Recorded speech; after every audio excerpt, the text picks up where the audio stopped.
बातमीपत्रामध्ये आता पाहणार आहोत बातम्या अतिशय वेगवान स्वरूपात सुरुवात करूयात।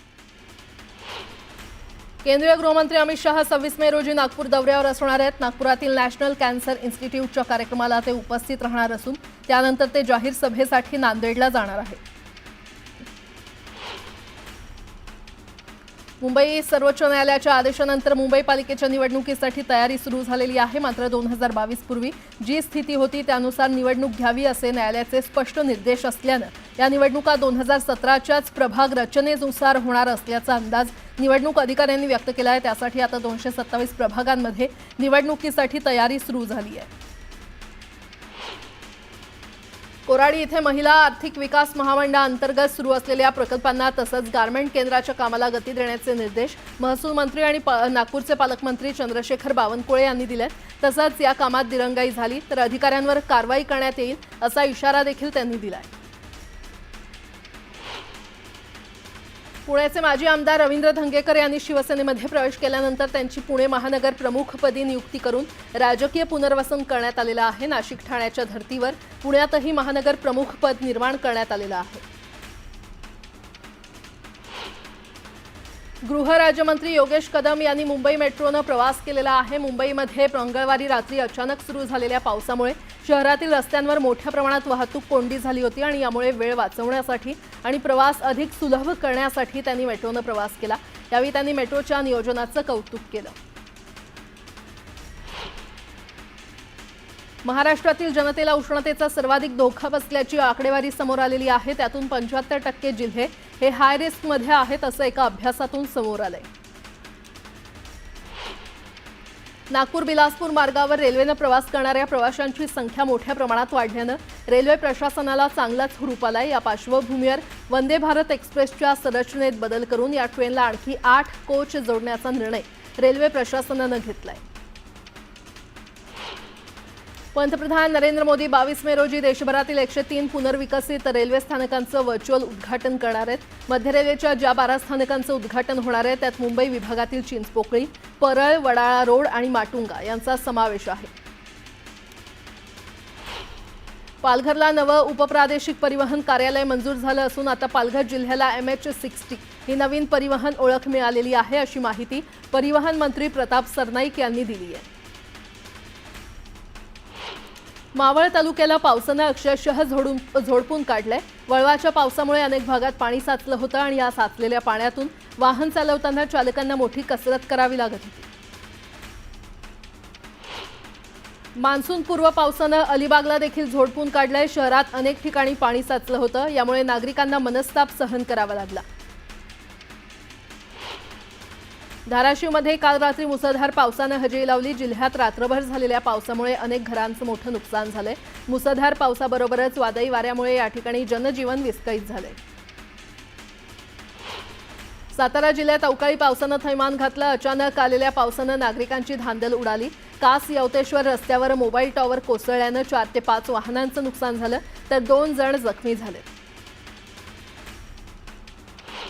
वर्ध्यात झालेल्या जोरदार पावसामुळे शहराबाजूच्या ग्रामीण भागाला फटका बसलाय। काही ठिकाणी घरावरील टीनचे पत्रे तर विजेचे खांब कोसळलेले आहेत, त्यामुळे काही वेळासाठी वीज पुरवठा खंडित झाला होता। येत्या 2 दिवसात पुन्हा एकदा मुसळधार पावसाचा इशारा देण्यात आलाय। नागपूरच्या भिवापूर तालुक्यातील चिखलापार, महालगाव, मांडवा आणि बंजारा या गावामध्ये वादळी वाऱ्यासह झालेल्या पावसाने अनेक घरांचं नुकसान झालं। यामुळे अनेकांच्या घरातील साहित्याचं अतोनात नुकसान झालंय। शहापूरमध्ये मुसळधार पावसाने हजेरी लावली। मुसळधार पावसाचा फटका पेंढरघोळ भागात सुरू असलेल्या एका लग्नाला बसला। अचानक आलेल्या पावसामुळे लग्नाला आलेल्या वऱ्हाडाची चांगलीच धावपळ उडाली। लातूर शहर आणि जिल्ह्यात ठिकठिकाणी अवकाळी पावसाने जोरदार हजेरी लावली। लातूर शहरात गेल्या 3 दिवसांपासून मुसळधार पाऊस सुरू आहे। हवामान खात्याने पावसाच्या अंदाजानुसार पुढील काही दिवस आणखी पावसाचा लातूर जिल्ह्यामध्ये असाच जोर राहणार असल्याची शक्यता वर्तवली आहे। पुणे शहराला ऐन उन्हाळ्यात मुसळधार पावसाने झोडपून काढल्याने शहर जलमय झाले। शहरातील अनेक सखल भागात आणि रस्त्यांवर पाणी तुंबल्याने वाहतुकीची कोंडी झाली, त्यामुळे महापालिकेच्या पावसाळापूर्व कामांचा फज्जा उडाला। राज्यातील विविध जिल्ह्यात मान्सूनपूर्व वादळी पावसाने राज्याला झोडपून काढलं. वीज पडून 4 जणांचा मृत्यू झाला असून अनेक ठिकाणी छतांवरील पत्रे आणि झाडं उन्मळून पडलेत. तसंच पशुधन दगावल्यानं शेतकऱ्यांचं मोठं नुकसान झालंय. पुण्याच्या वाजेमधील रामनगर परिसरात विजेचा धक्का बसून 10 वर्षीय मुलाचा मृत्यू झाला. मयंक घरासमोर खेळत असताना लोखंडी विजेच्या खांबाला त्याचा स्पर्श झाला आणि त्याला विजेचा शॉक बसला. या घटनेनं परिसरात शोककळा पसरली.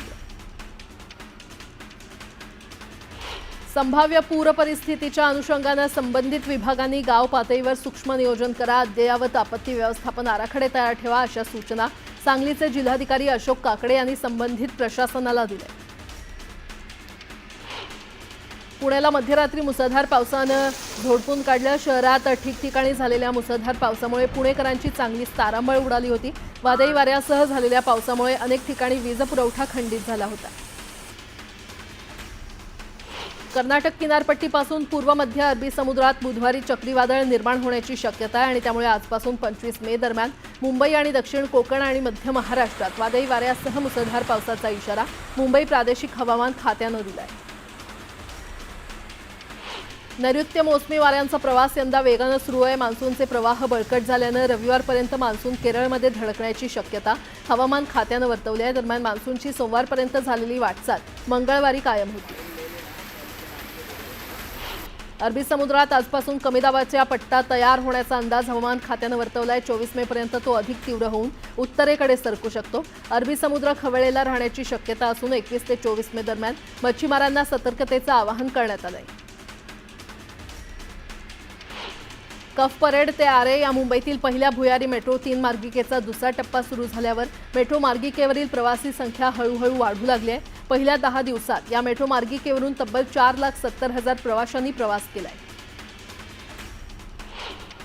एकात्मिक बाल विकास प्रकल्प महापालिकेसह काही स्वयंसेवी संस्थांनी संयुक्तपणे कुपोषण विरोधी मोहीम राबवल्याचा परिणाम मुंबईत आता दिसू लागलाय. मुंबईतील कुपोषित बालकांची संख्या कमी होत असल्याचं एकात्मिक बाल विकास प्रकल्प विभागाच्या ताज्या अहवालामध्ये स्पष्ट झालंय.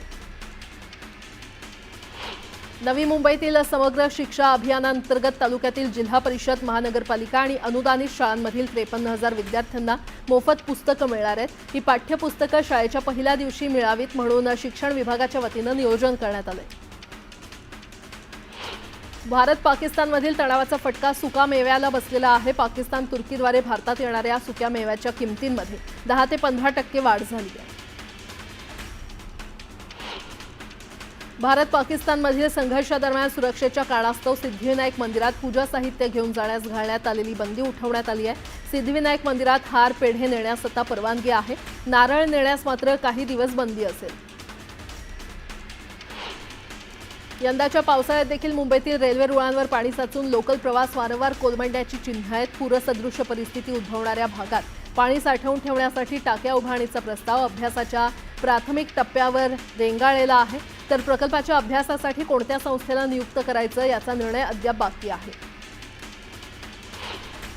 गणपती बाप्पाचे 27 ऑगस्टला आगमन होणार असल्यामुळे सार्वजनिक गणेशोत्सव मंडळांनी आपल्या मूर्ती आरक्षित करण्यास सुरुवात केली आहे. मात्र शाडूच्या मातीपासून गणेश मूर्तीचा खर्च जास्त असल्यामुळे मूर्तिकारांनी थेट मोठ्या गणेश मूर्तींची किंमत प्रति फूट 1.5 लाख रुपये ठेवली आहे आणि त्यामुळे सार्वजनिक गणेशोत्सव मंडळापुढे मोठी आर्थिक अडचण निर्माण झाली आहे.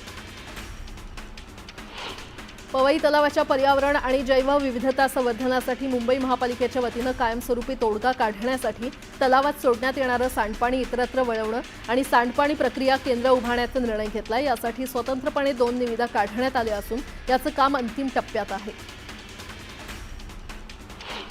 लसणाचे दर आता पुन्हा 15 ते 20% वाढलेले आहेत. लसूण 30 ते 40 रुपयांनी महाग झाल्यानं गृहिणींच्या किचन बजेटला देखील महागाईची फोडणी बसते. किरकोळ बाजारात देखील लसणाचे 140 ते 200 रुपये किलोपर्यंत भाव गेलेले आहेत. तर एपीएमसी मार्केटमध्ये कांदा बटाटा बाजारात लसूण आवक घटल्यानं दरात पुन्हा एकदा उसळी पाहायला मिळते. मुंबईमध्ये अवयवदानाचे नियमन करून 2101 व्यक्तींना जीवनदान देण्यात आलेलं आहे. देशातील पहिल्या मुंबई विभागीय प्रत्यारोपण समन्वय समितीला यंदा 25 वर्ष पूर्ण झाली असून संस्थेनं आतापर्यंत 731 मेंदूमृत दात्यांच्या अवयवदानाचं नियमन केलेलं आहे. या रौप्य महोत्सवानिमित्तानं काही अवयवदात्या कुटुंबातील सदस्यांचा सायन रुग्णालयामध्ये सत्कार करण्यात येणार आहे. उरणमध्ये मोरा भाऊचा धक्का या सागरी मार्गावरील प्रवासी वाहतूक तिकीट दरात वाढ करण्यात आली आहे. 26 मे पासून पावसाळी हंगामासाठी 25 रुपयांची वाढ करण्यात येणार असून या दरवाढीमुळे सागरी प्रवास 80 रुपयांवरून 105 रुपयांपर्यंत जाणार आहे। मुंबई घाटकोपरच्या रमाबाई आंबेडकर नगर पुनर्विकास प्रकल्पातील पहिल्या टप्प्याच्या कामासाठी MMRDAच्या निधीतील अडचणी दूर झाल्यात। या प्रकल्पासाठी बँक ऑफ महाराष्ट्रानं 1500 कोटी रुपयांचा कर्जाचा पहिला हप्ता मंजूर केलाय। त्यामुळे आता लवकरच MMRDA कंत्राटदारांची नियुक्ती करणार आहे। मुंबईच्या देवनार येथील कचरा भूमीवर येत्या 2 वर्षात बायोगॅस प्रकल्प उभारण्यात येणार आहे। त्यासाठी महानगर गॅस कंपनीला कचरा भूमीवर काही भूभाग 20 वर्षांसाठी भाड्यानं देण्याबाबतचा निर्णय राज्य सरकारनं घेतलाय। या जागेवर कंपनीच्या वतीनं 1000 मेट्रिक टन कचऱ्यापासून बायोगॅस निर्मिती केली जाणार आहे। गोंदिया जिल्ह्यातील अर्जुनी मोरगाव इथे रेल्वे ब्रिजला लागणारा मुरुम विनापरवाना उत्खनन करण्यात आला। या प्रकरणी रेल्वे ठेकेदाराचा JCB आणि टिप्पर जप्त करून तहसील कार्यालयामध्ये जमा करण्यात आला। लोणावळ्याला देखील मुसळधार पावसानं झोडपून काढलंय। या पावसामुळे वातावरणात सुखद गारवा पसरला असून पर्यटक पुन्हा वाढण्याची शक्यता आहे। लोणावळा शहरातील वाढती लोकसंख्या आणि वाहतूक कोंडी कमी करण्यासाठी महत्त्वाचा असलेला भांगरवाडी रेल्वे उड्डाणपूल रखडलेला आहे। हे काम लवकरात लवकर पूर्ण करावं अशी मागणी लोणावळा माजी नगराध्यक्षा सुरेखा जाधव यांनी केली आहे। नाशिक मुंबई महामार्गावरील मुंडेगाव इथल्या जिंदल कंपनीला भीषण आग लागली होती। सुदैवानं या आगीमध्ये कोणतीही जीवितहानी झाली नाही। शॉर्ट सर्किटमुळे आग लागल्याचा प्राथमिक अंदाज आहे। लोणावळ्यामध्ये नाले तसंच पाण्याच्या पाईपलाईनसाठी नगरपरिषदेकडून रस्ते खोदण्यात आले होते। मात्र 15 ते 20 दिवसांनंतर अखेर लोणावळा नगरपरिषद प्रशासनानं भर पावसात खोदलेल्या रस्त्यावर डांबरीकरण करण्यास सुरुवात केली आहे। या कामाच्या दर्जावर नागरिकांनी प्रश्न उपस्थित केले। तळेगाव दाभाडे शहराला पाणीपुरवठा करणारी जलवाहिनी फुटली आहे। यामुळे तळेगावातील काही भागात पाणीपुरवठा बंद राहणार आहे। नागरिकांना पाणी जपून वापरण्याचं आवाहन पालिकेनं केलं आहे। सांगलीतील विटा इथे तिरंगा रॅली काढण्यात आली। या तिरंगा रॅलीमध्ये युवकांनी उत्स्फूर्तपणे सहभाग घेतला होता। ऑपरेशन सिंधूच्या यशाबद्दल आयोजित करण्यात आलेल्या यात्रेत मोठ्या संख्येनं स्थानिकांनी सहभाग घेतला।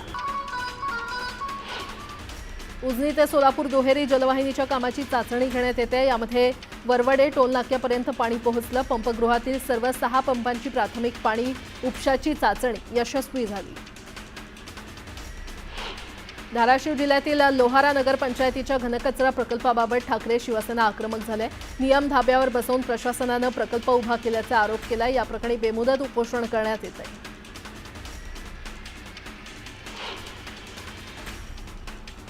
समुद्रात मासेमारी करणाऱ्या मच्छीमारांना बोटी किनाऱ्यावर दाखल करण्याच्या सूचना मत्स्य विभागानं दिलेल्या आहेत। 1 जून ते 31 जुलैपर्यंत 2 महिने मासेमारी बंद राहणार असल्याचे आदेश मत्स्य विभागाकडून देण्यात आले।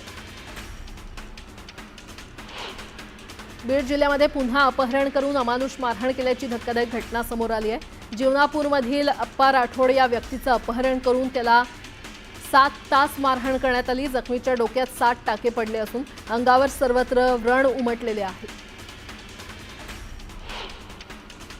पाटण शहरात भारतीय सैन्याचा गौरवार्थ पालकमंत्री शंभूराज देसाई यांच्या उपस्थितीमध्ये भर पावसात तिरंगा रॅली काढण्यात आली। रॅलीमध्ये नागरिकांसह विद्यार्थी आणि माजी सैनिकांनी मोठ्या संख्येनं सहभाग नोंदवला। सरन्यायाधीश भूषण गवई यांच्या मुंबई दौऱ्यामध्ये राजशिष्टाचाराचं पालन झालं नव्हतं। या प्रकरणी आता नागपुरात शिष्टाचार न पाळणाऱ्यांना निलंबित करण्यासंदर्भात नागपूर खंडपीठात याचिका दाखल करण्यात आली आहे। याचिकाकर्त्यांनी यावेळी प्रकरणाची सखोल न्यायालयीन चौकशी करण्याची मागणी केली आहे। नागपुरातील दाभा इथे आरक्षित भूखंडावर बेकायदेशीरपणे कृषी प्रदर्शन केंद्र उभारलं जात आहे। याविरोधात काँग्रेसचे पश्चिम नागपूरचे आमदार विकास ठाकरे यांनी मुख्यमंत्र्यांकडे कारवाई करण्याची मागणी केली आहे। संबंधित अधिकाऱ्यांवर तातडीनं कारवाई करा असं ते म्हटलं। नागपुरात बनावट GST बिल तयार करून 150 कोटींची फसवणूक केल्याप्रकरणी 20 जणांच्या टोळीचा पर्दाफाश करण्यात आलाय। नागपूर पोलिसांच्या गुन्हे शाखेनं या रॅकेटचा भांडाफोड केलाय। यावेळी पोलिसांनी रॅकेटच्या सूत्रधारासह 5 आरोपींना अटक केली आहे। ठाण्यामध्ये महापालिकेच्या टेमघर जलशुद्धीकरण केंद्र पावसाळ्यापूर्वीच्या कामांसाठी 12 तासांसाठी आज वितरण बंद करण्याचा निर्णय घेण्यात आलाय। त्यामुळे गुरुवारी दुपारी 12 वाजल्यापासून शुक्रवारी दुपारी 12 वाजेपर्यंत 24 तासांसाठी ठाणे दरम्यान पाणी पुरवठा बंद असेल। पिंपरी चिंचवड शहरातील 100हून अधिक सदनिका असलेल्या सोसायट्यांना किंवा गृहनिर्माण सोसायट्यांना सांडपाणी प्रक्रिया प्रकल्प कार्यान्वित करण्याबाबत 3 वेळा नोटिसा देण्यात आल्या होत्या। मात्र त्यानंतरही या नोटिसांकडे दुर्लक्ष करणाऱ्या 184 सोसायट्यांचे नळजोड बंद करण्याचा निर्णय महापालिकेने घेतलाय। मुंबई, ठाणे, नवी मुंबई, कल्याण, डोंबिवली, पनवेल, उल्हासनगर, अंबरनाथ आणि बदलापूर या शहरांचा पाण्याचा प्रश्न सोडवण्यासाठी प्रयत्न केले जाणार आहेत। यासाठी 2 धरणं बांधण्यास राज्य मंत्रिमंडळाच्या बैठकीमध्ये मंजुरी देण्यात आली आहे।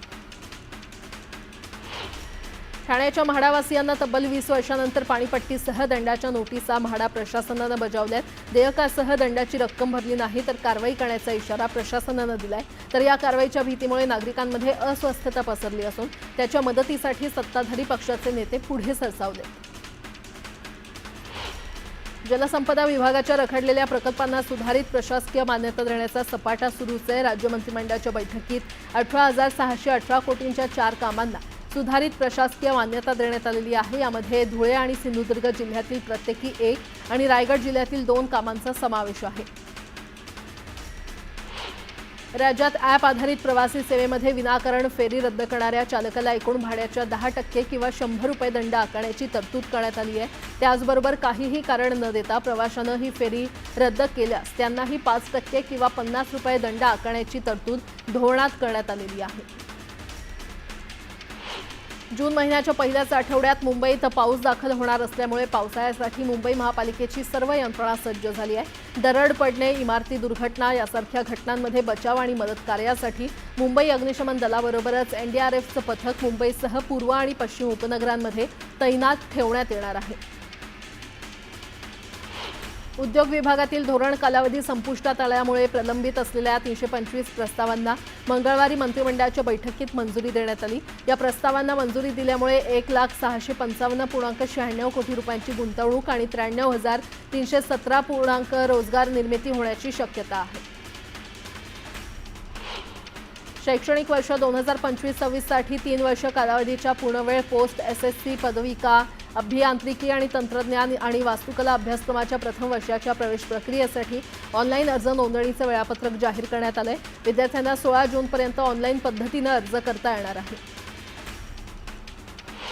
समाजातील दुर्बल घटकातील बालकांना उच्च दर्जाचे शिक्षण घेण्यासाठी 2025-26 वर्षाकरता RTE प्रवेश प्रक्रिया राबवण्यात आलेली आहे। ठाण्यातील 627 शाळांमधील 11,322 जागांवर प्रवेश प्रक्रिया राबवण्यात आली असून 25,000 अर्जांपैकी 14,000 विद्यार्थ्यांची निवड करण्यात आली आहे। या विद्यार्थ्यांपैकी केवळ 496 विद्यार्थ्यांचे प्रवेश निश्चित झालेले आहेत, तर उर्वरित 5,000 विद्यार्थ्यांनी अद्याप प्रवेश घेतलेला नसल्याचं दिसून येत आहे। राज्यातील 11वीचे प्रवेश केंद्रीय ऑनलाईन पद्धतीने करण्यासाठीची प्रक्रिया सुरू झालेली आहे। त्यासाठीची माहिती पुस्तिका मंगळवारी प्रसिद्ध करण्यात आली। मात्र या पुस्तिकेमध्ये शाळा आणि कनिष्ठ महाविद्यालय स्तरावरील इन-हाऊस कोटा तसंच द्विलक्षी अभ्यासक्रमाच्या प्रवेशाबाबत स्पष्टता नसल्याने विद्यार्थी संभ्रमात पडले। जळगावच्या यावलमध्ये दुचाकी आणि स्कूल बसची जोरदार धडक झाली। अपघातात दुचाकीवरील दोघांचा जागीच मृत्यू झालाय। जळगाव जिल्ह्यातील जामनेरमध्ये ट्रॅक्टरचा भीषण अपघात झाला। चालकाचं ट्रॅक्टरवरील नियंत्रण सुटल्यानं 20 फूट खोल दरीत कोसळून चालकाचा जागीच मृत्यू झाला। अण्णासाहेब पाटील आर्थिक विकास महामंडळाचं कर्ज देण्याच्या नावाखाली बेरोजगारांना गंडा घालण्याचा प्रकार समोर आलाय। महामंडळाचं कर्ज आणि व्याज परतावा मिळवून देण्याच्या नावाखाली हजारो रुपये तरुणांकडून उकळत आहेत आणि या प्रकाराची महामंडळाचे अध्यक्ष नरेंद्र पाटील यांनी दखल घेत थेट पोलीस ठाणं गाठलं। बंगळुरू येथे गेल्या 36 तासांपासून पावसाने अक्षरशः कहर केलाय। पावसामुळे शहरातील अनेक भाग जलमय झाले असून जनजीवन पूर्णपणे विस्कळीत झालंय, तर 500हून अधिक घरांमध्ये पाणी शिरलंय। या नैसर्गिक आपत्तीमध्ये 5 जणांचा मृत्यू झालाय। इंटेलिजन्स ब्युरोचे प्रमुख तपन कुमार डेका यांच्या कार्यकाळाला केंद्र सरकारने 1 वर्षाची मुदतवाढ दिली आहे। आता ते जून 2026 पर्यंत आयबीचे संचालक म्हणून कार्यरत राहणार असल्याचं केंद्र सरकारच्या प्रशिक्षण विभागाने आदेश जारी केलेले आहेत। ऑपरेशन सिंदूर दरम्यान पाकचा लष्कर चीफ हाफिज सईदचा निकटवर्तीय आमिर हमजा गंभीररित्या जखमी झालाय। आमिर हमजा याचा 2008 मधील मुंबई हल्ल्याच्या कटात तो सहभाग होता। सायबर दहशतवाद प्रकरणी नाडियाद इथून अटक करण्यात आलेल्या आरोपी जसीम अन्सारीला 5 दिवसांच्या रिमांडवर पाठवण्यात आलेला आहे। सरकारी विभाग आणि एजन्सींना सायबर लक्ष्य केल्याचा आरोप करण्यात आला आहे। सोशल मीडियावर आक्षेपार्ह पोस्ट टाकल्यानं उत्तर प्रदेशातील फतेहाबाद इथून पोलिसांनी मुश्ताक अहमदला अटक केली आहे। आरोपीला 4 दिवसांच्या पोलीस कोठडीसाठी सुनावण्यात आलेलं आहे। पूंछमधील भारताच्या सर्व चौक्या उडवल्याचा दावा पाकनं केला होता, मात्र पूंछवरील सर्व भारतीय चौक्या सुरक्षित आहेत आणि सुस्थितीत आहेत, त्यामुळे पाकिस्तानचा दावा पुन्हा खोटा ठरलाय। वक्फ सुधारणा कायदा 2025ला आव्हान देणाऱ्या याचिकांवर आज सुनावणी होणार आहे। मुस्लिम पक्ष आज युक्तिवाद सादर करणार आहे, त्यानंतर केंद्र सरकार आपली बाजू मांडेल। नोएडा सेक्टर 53 येथील सेंट्रल पार्कमध्ये खेळताना 7 वर्षाच्या मुलीचे बोट बेंचच्या छिद्रात अडकलं। स्थानिकांनी प्रयत्न करून देखील बोट बाहेर काढता आलं नसल्यानं तज्ज्ञांच्या मदतीनं आणि आधुनिक रेस्क्यू टूल्सच्या सहाय्यानं 6 तासांच्या अथक प्रयत्नानंतर बोट बाहेर काढण्यात यश आलं। 100हून अधिक खुनांचा आरोप असलेल्या देवेंद्र शर्माला गुन्हे शाखेनं अटक केली आहे। तो राजस्थानातील दौसा येथील एका आश्रमात पुजारी म्हणून राहत होता। गुजरातमधील जामनगरमध्ये बाईकवरून स्टंट करणं एका युवकाच्या अंगलट आलंय। स्टंट करताना हा युवक गंभीर जखमी झालाय। यूपीतल्या गोरखपूर आणि कानपूर प्राणी संग्रहालयात बर्ड फ्लूचा शिरकाव झालाय। खबरदारी म्हणून उत्तर प्रदेशातील सर्व प्राणी संग्रहालये 27 मे पर्यंत बंद राहणार आहेत।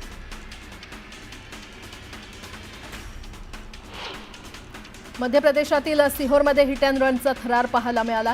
एका भरधाव कारनं अनेकांना उडवलंय। या घटनेनंतर लोकांनी कार चालकाला बेदम मारहाण केली। आरोपी चालकाला पोलिसांनी अटक केली आहे। बिहारमधील भागलपूरमध्ये ई रिक्षा चालक आणि दुचाकीस्वार यांच्यामध्ये जोरदार हाणामारी झाली। ई रिक्षानं दुचाकीला धडक दिल्यानं दोघांमध्ये वाद झाला।